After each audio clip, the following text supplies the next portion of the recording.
Днес ще гледаме въпросите за работа. Първо ще видим точно ли за теб това гледане. За кой е това гледане? За кой човек?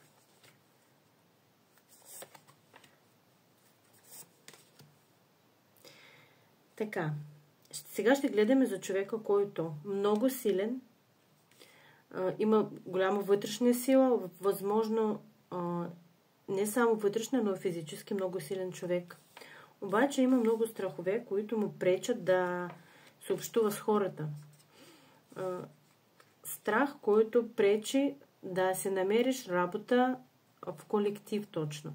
Защото много трудно можеш да се общуваш с колегите.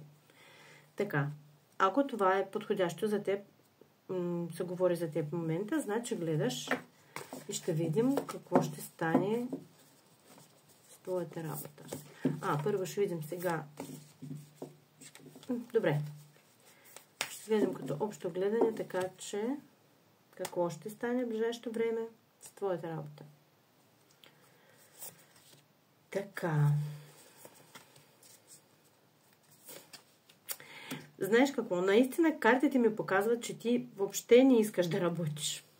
Някъде много дълбоко в душата си просто искаш да почиваш и да не се занимаваш с работа и въобще с нищо.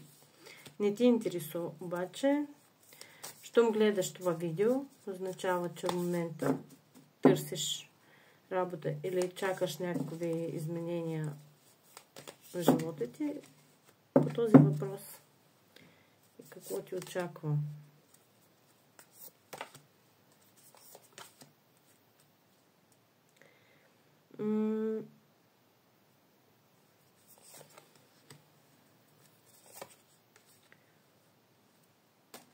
Така, първо какво да ти кажа. Ако в момента си без работа, ще я намериш. Но не я намериш близо до твоята къща, до твоя дом. Защото карта пътуване ми излиза тук в момента. Това означава да си намериш хубава работа. Ако си без работа, трябва да се погледнеш малко варианти по-надалече от твоята къща. Това ще бъде по-добре за теб. Другия вариант, ако вече работиш, но нещо не ти харесва, значи трябва да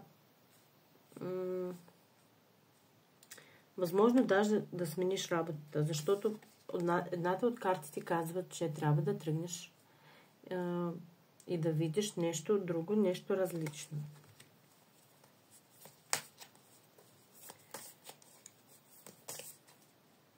Крайната сметка.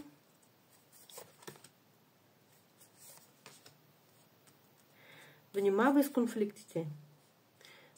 Като ти си човек, който трудно контактира с хората, да, внимавай с конфликтите, не обръщай много внимание на това, каквото говорят, на това, каквото правят. Прави това, каквото ще бъде по-добре за теб, не гледай другите.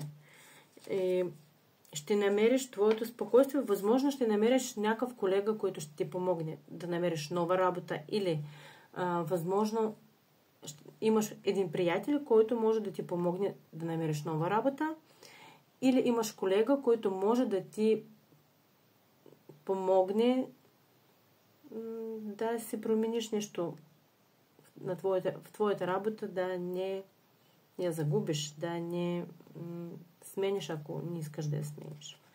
Нали? И като резултат ти очаква спокойствие. В крайната сметка всичко ще намериш. Просто трябва малко усилия да приложиш още. Като казах вече, да се огледнеш и да видиш някакви варианти по-надалече. Не тези, които са поблизо до теб, защото тези, които близо до твоята дом, просто не са подходящи за теб.